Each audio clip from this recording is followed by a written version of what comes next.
Capítulo 157. Fase brilhante. Sublime és tu, bradei eu, lançando-lhe os braços ao pescoço. Com efeito era impossível crer que um homem tão profundo chegasse à demência, foi o que lhe disse após o meu abraço, denunciando-lhe a suspeita do alienista. Não posso descrever a impressão que lhe fez a denúncia, lembra-me que ele estremeceu e ficou muito pálido. Foi por esse tempo que eu me reconciliei outra vez com o Cotrim, sem chegar a saber a causa do dissentimento. Reconciliação oportuna, porque a solidão pesava-me, e a vida era para mim a pior das fadigas, que é a fadiga sem trabalho.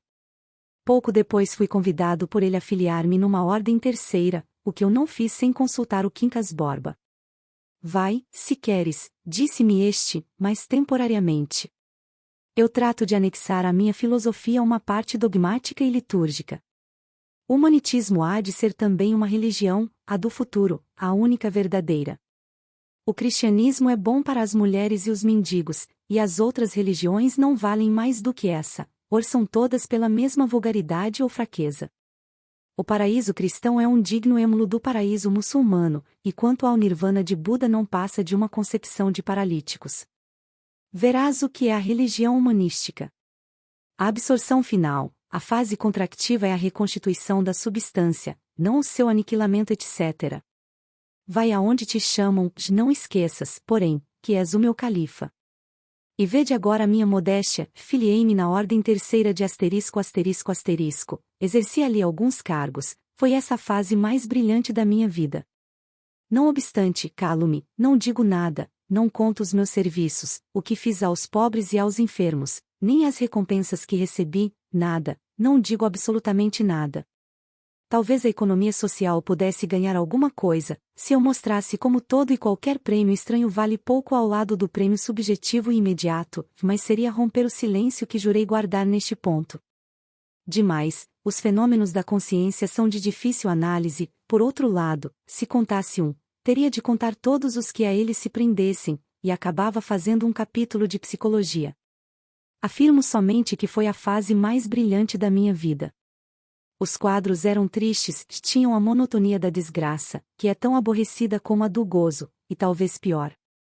Mas a alegria que se dá à alma dos doentes e dos pobres é recompensa de algum valor, e não me digam que é negativa, por só recebê-la obsequiado. Não, eu recebia-a de um modo reflexo, e ainda assim grande, tão grande que me dava excelente ideia de mim mesmo. Capítulo 158. 2 encontros. No fim de alguns anos, 3 ou 4, estava enfarado do ofício e deixei-o, não sem um donativo importante, que me deu direito ao retrato na sacristia.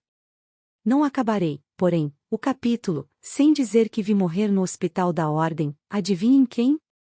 A linda Marcela, e vi-a morrer no mesmo dia em que, visitando um cortiço, para distribuir esmolas, achei. Agora é que não são capazes de adivinhar, achei a flor da moita, Eugênia, a filha de Dona Eusébia e do Vilaça, tão coxa como a deixará, e ainda mais triste.